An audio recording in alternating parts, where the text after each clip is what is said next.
Alvíceras.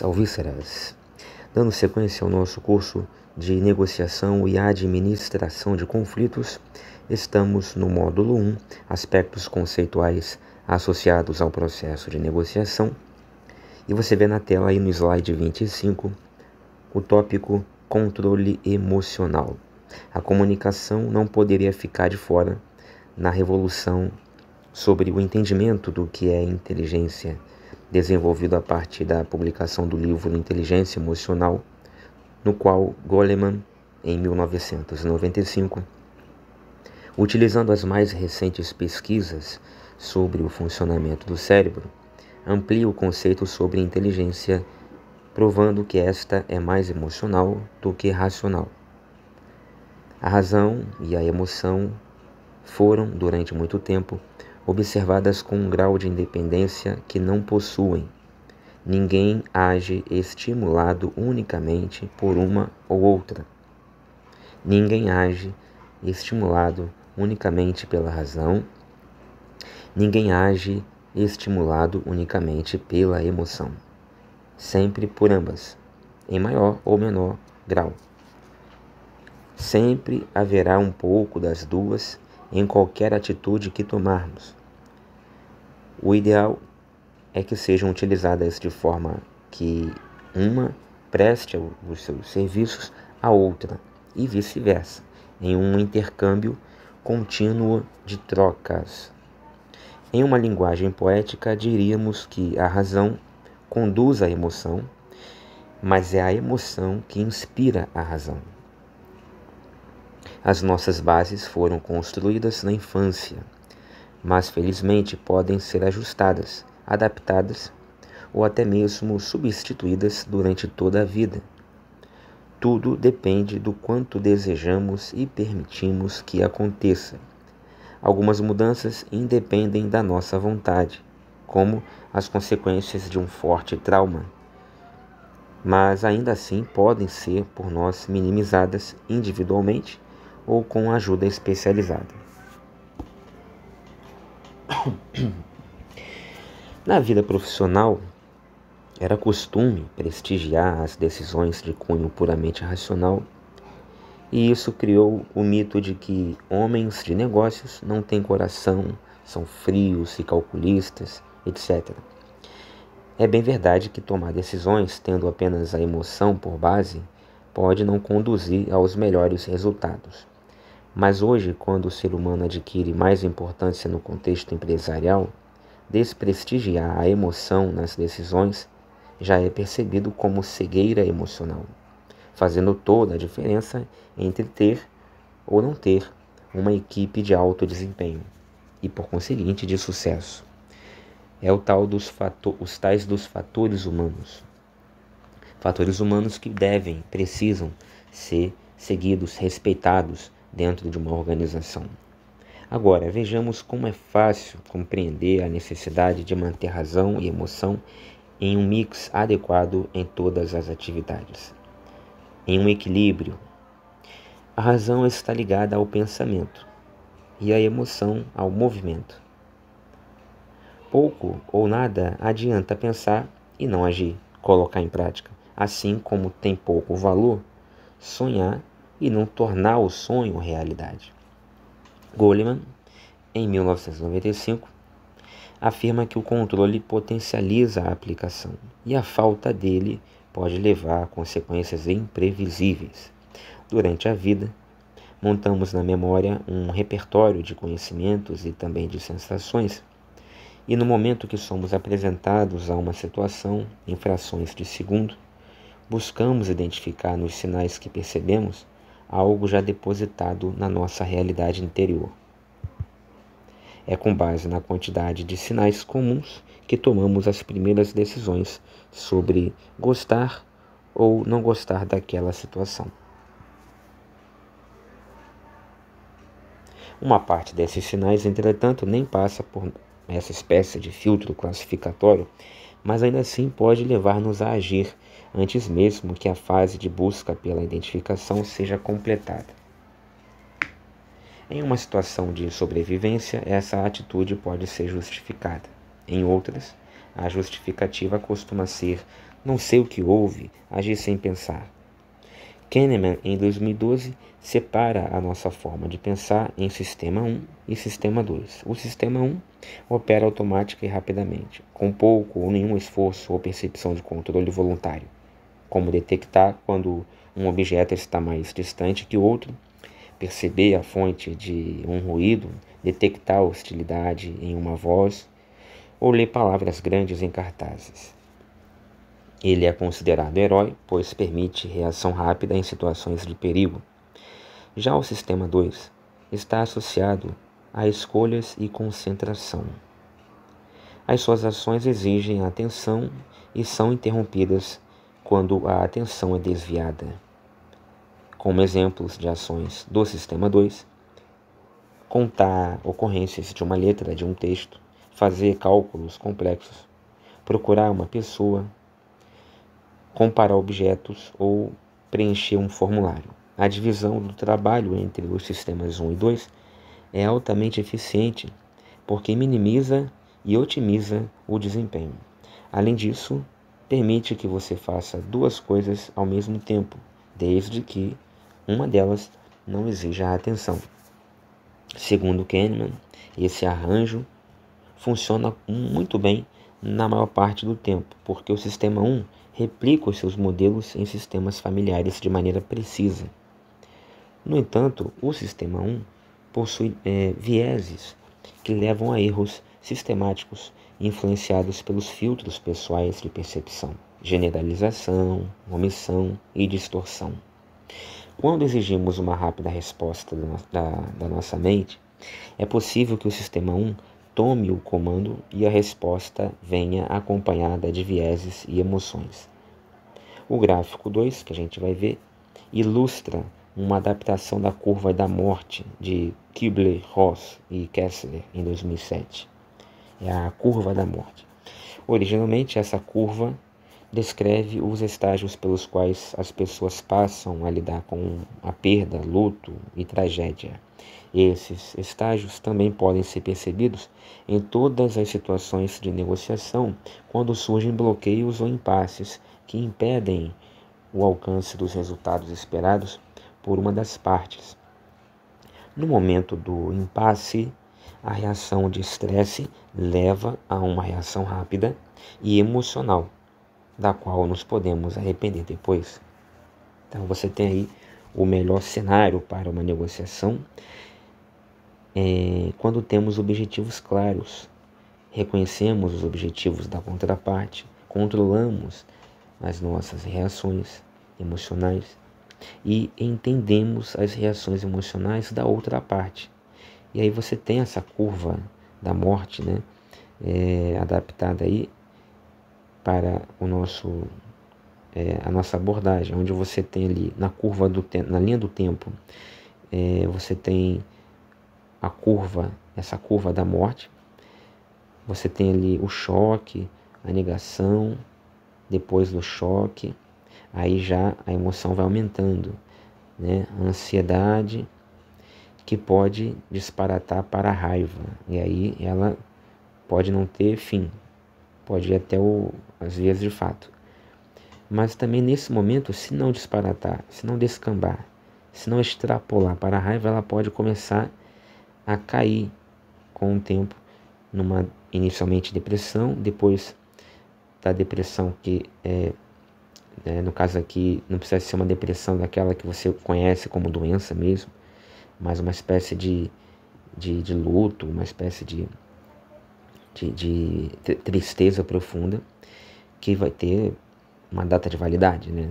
Ao contrário da depressão. Aí logo após essa tristeza você começa a aceitar e mais um pouco de tempo passando, você tem a resolução do problema, né? Então, se diz o que no popular, né? Que o tempo é o médico do sofrimento. É uma frase aí que alguém inventou muito tempo atrás. E essa curva é o que meio que demonstra essa frase no gráfico. O tempo vai passando, você vai vivendo os estágios da sua emoção ali, diversos graus aí de emoção, até que o problema passa. né, é resolvido. E você tem a figura 2, os cenários de negociações. E nos cenários de negociações, essa curva da morte, essa curva da emoção, ela pode estar presente, né, ali na cabeça do negociador. E o contra-negociador, a contraparte, pode também saber que aquele negociador, aquele contra-negociador, está com esse problema emocional na cabeça e pode se aproveitar ou não desse viés, desse contexto. E aí você tem esses cenários de negociações possíveis. Você tem no eixo horizontal saindo do subjetivo para o objetivo, no eixo vertical saindo da emoção indo para a razão. E aí você tem 4 quadrantes, né? Cada um com uma dosagem maior ou menor de razão, de subjetividade, de emoção e de objetividade. No primeiro quadrante, a negociação ela é apelidada de perde-perde. Né? Por quê? Porque é o quadrante onde você tem na negociação aspectos puramente subjetivos e emocionais. E é aquela negociação feita no calor, né? na emoção, com a cabeça quente e outras expressões que tais. Ali é fato que todo mundo vai perder. Né? Provavelmente todo mundo ali vai perder. Tanto a pessoa que, digamos assim, inicia ali a negociação, abrindo mão de alguma coisa ou querendo muito além do que pode, a outra então vai se irritar também, aí também pode abrir mão também do que não pode, prometer o que não deve, enfim, aí pode até ter uma briga ali e a negociação não vai acontecer. No segundo quadrante, você tem a negociação do ganha-perde, onde você tem assim bastante objetividade, porém as pessoas estão emocionadas, as pessoas estão emotivas, fazendo a negociação com o coração, sem racionalidade, sem, enfim, aspectos mais objetivos, né? Não é nem mais objetivos, tem objetividade, mas aspectos mais racionais. Os interesses que estão em jogo, eles não estão lastrados em argumentos racionais. No terceiro quadrante, perdão, você tem a melhor negociação, a ideal, né? Que é a do ganha-ganha, onde você tem objetividade lá no alto e razão também lá no alto. Então, as pessoas podem até uma não gostar da outra, uma ter raiva da outra, mas elas deixam aquilo ali, ainda que seja isso, elas deixam aquilo ali fora da mesa de negociação e elas vão defender os interesses através de suas posições e vão argumentar no campo da racionalidade, da razoabilidade, sempre objetivamente, sem perder tempo. O último quadrante, ele já não é tão bom como o anterior, mas também não é tão ruim. É o perde-ganha. Por quê? Porque aqui uma parte vai perder, mas pelo menos uma vai ganhar. Vai ser uma negociação onde um ganha e o outro perde. A melhor negociação é onde os dois ganham, é a anterior. Mas essa aqui, do perde-ganha, uma pessoa vai sair um pouco satisfeita, pelo menos, a outra nem tanto. Tá? Se assemelha a negociação do ganha-perde. Só que a negociação do ganha-perde, ela tem muita emoção e objetividade. Essa do perde-ganha, ela tem nenhuma emoção, porém, ela tem muita subjetividade. É muito assim, eu acho, é muita improbabilidade, é muita incerteza. E aí uma pessoa vai perder e a outra vai ganhar. Bom, aí você tem a relevância da análise quantitativa. A análise quantitativa é a base para o processo decisório. Ela pode diminuir as questões subjetivas e os vieses da tomada de decisão, bem como fortalecer a autoconfiança do negociador. Além disso, as falhas em datas, valores e critérios geram dúvidas e comprometem a credibilidade do negociador.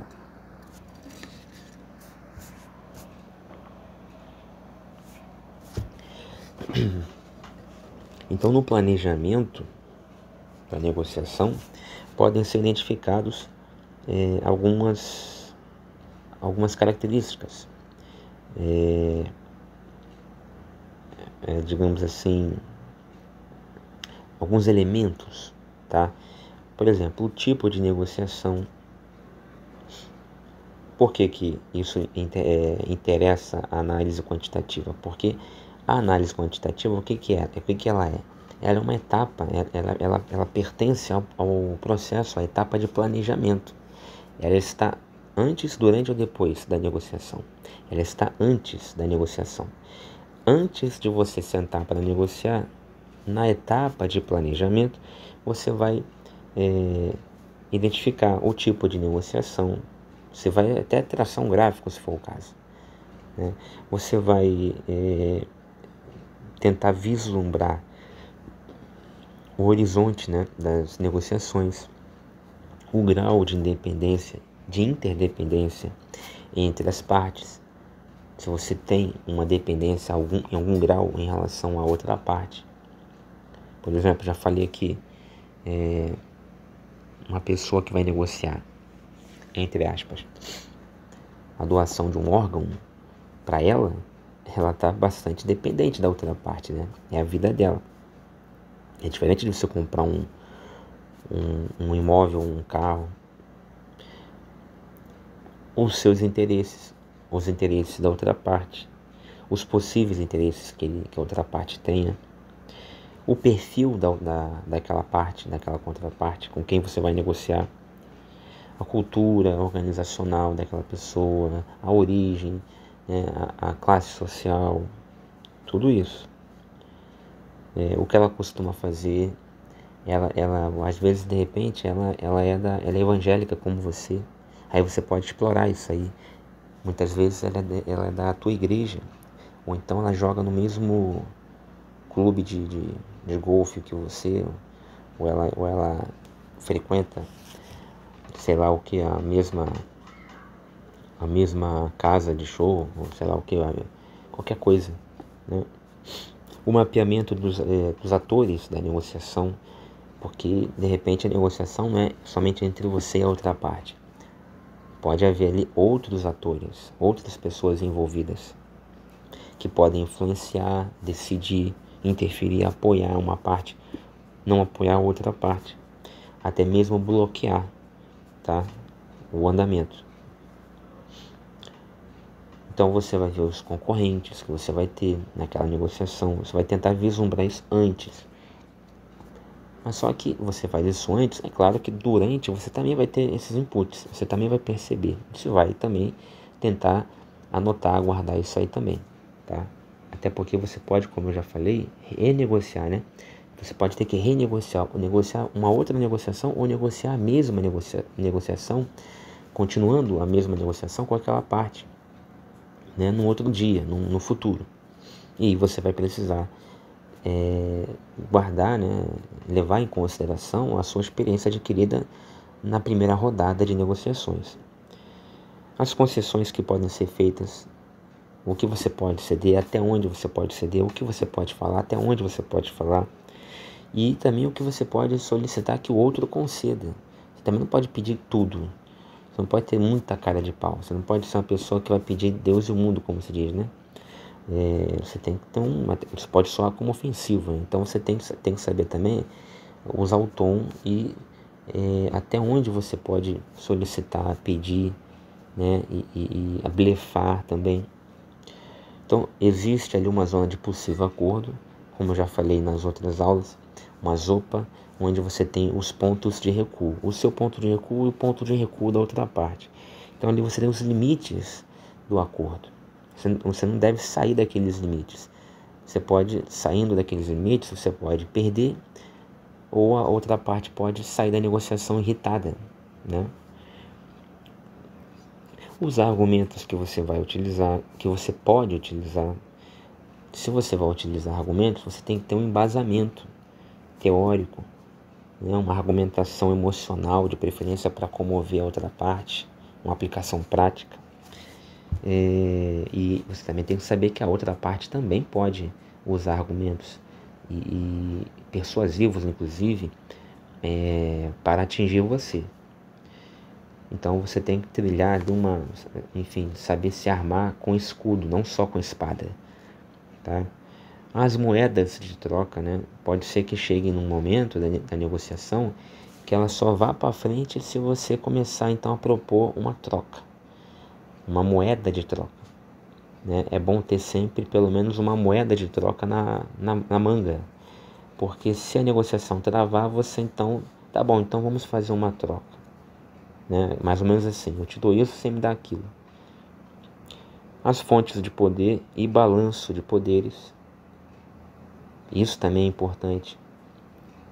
Como eu falei no exemplo do médico, né? Seja dono do hospital, cirurgião, chefe do setor de cirurgia,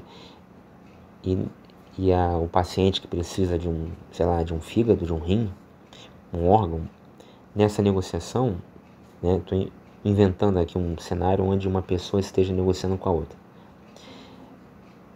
Esse médico, ele tem o poder, ele é o cirurgião, ele pode ser o chefe da enfermagem, do setor de cirurgia, do setor ali, né, que vai fazer a operação em você e vai salvar a tua vida. Ele tem esse poder, isso é uma fonte de poder. Ele tem o conhecimento, é uma fonte, ele tem informação, onde vai, com quem vai pegar o órgão, né? E você não tem, talvez você tenha ali o dinheiro para pagar pela cirurgia, para pagar pelo transplante. Então assim, é um exemplo, né? Tem vários exemplos, mas são as fontes de poder: o conhecimento, a informação, a autoridade. Pode ser um policial, negociar com um agente de segurança, um político. Então são as diversas, a gente vai ver isso mais à frente, tá? As fontes de poder, não vou antecipar tudo aqui não. Bom, aí chegamos ao propósito da negociação. Qual é o propósito da negociação? Segundo Cohen, em 2007, o fato de tantas coisas serem negociáveis não quer dizer que tenhamos de negociar tudo e o tempo todo. Para avaliar como válido negociar, as perguntas abaixo devem ser respondidas de maneira afirmativa. Então, como é que eu sei se é válido ou não negociar? Porque tudo dá para negociar, não quer dizer que eu vou negociar tudo o tempo todo. Então, como é que eu vou saber que é hora? Chegou a hora, é chegada a hora de negociar. Como é que eu vou saber disso? Responda a essas perguntas e se for sim, se a resposta for sim para essas perguntas, você vai ver que chegou a hora de negociar. Primeira pergunta: sinto-me bem negociando nessa situação particular? Naquela situação em que você se encontra, que você não sabe se é para negociar, se é o momento de negociar ou não, você tem que primeiro se perguntar: estou me sentindo bem nessa situação em particular? Se eu começar a negociar aqui, eu vou me sentir bem? Se você não vai se sentir bem negociando, não negocie.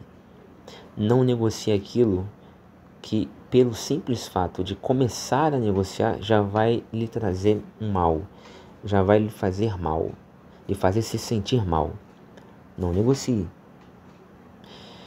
Segunda pergunta: a negociação vai satisfazer as minhas necessidades? Se não vai mudar o seu quadro, a sua situação, se a necessidade pela qual você está passando não vai mudar, vai continuar, nada vai mudar, então para que você vai negociar? Então não negocie. Agora, se sim, vai mudar, negocie. Será que os objetivos que obterei nessa negociação compensam o gasto de energia e também de tempo da minha parte? Porque às vezes a negociação vai exigir tanta energia e tanto tempo que vai trazer um benefício, um bônus diminuto, né? Irrisório. Eu nem estava precisando daquilo direito. E olha o tempo que eu perdi. Então, essas perguntas, né, a essas perguntas que você vai se fazer, você tem que responder com a palavra sim. Tem que responder afirmativamente. As três. Se as três forem sim, aí você pode negociar. Se uma das três tiver como resposta não, então não negocie. Da mesma forma, tente colocar-se no lugar da contraparte e responder essas perguntas no lugar, como se estivesse no lugar dela. Bom, aí vamos às moedas de troca, bases da argumentação e autonomia. A gente vai ver isso aqui e vai finalizar o vídeo. Mesmo nas negociações ganha-ganha, sempre temos de ceder algo. Lembrando, negociações ganha-ganha eu tenho alta subjetividade e alta racionalidade. Perdão. Alta objetividade e alta racionalidade. Mas mesmo ali, naquele quadrante do ganha-ganha, eu tenho que ceder alguma coisa. Não existe negociação onde eu não ceda nada. Tá? As trocas são inerentes a qualquer negociação. Dessa forma, para encontrar o melhor caminho, será necessário ceder também. Negociar é trocar interesses. Como então aproveitar o melhor dessas trocas e tornar a negociação integrativa, aumentando o ganho de ambas as partes durante a mesa de discussões? Ou seja, como eu vou, no momento da negociação, fazer essas trocas? Eu já sei que eu tenho que trocar. Eu já sei que negociar é trocar, é ceder, né? Trocar é ceder, né? E ceder faz parte da negociação. Eu já sei que eu tenho que trocar. Eu dou uma coisa para ele, ele dá uma coisa para mim. Ok, eu já sei disso. Mas como fazer? Qual é a hora de fazer? De que modo? Em que nível? Tem um método para fazer isso da maneira correta ou é só sair fazendo? Claro que não, tem método, né? E a negociação, ela tem que ser integrativa. O que é uma negociação integrativa? É justamente na hora que eu estou trocando com alguém que vai me dar uma coisa, eu vou dar uma coisa para aquela pessoa e ela vai integrar as partes, onde ambas as partes vão ganhar. Negociação integrativa é a negociação ganha-ganha, onde ambas as partes ganham. Por isso que é o todo. Quem ganha? O todo. O íntegro. O integral ganha. E na hora de trocar, também.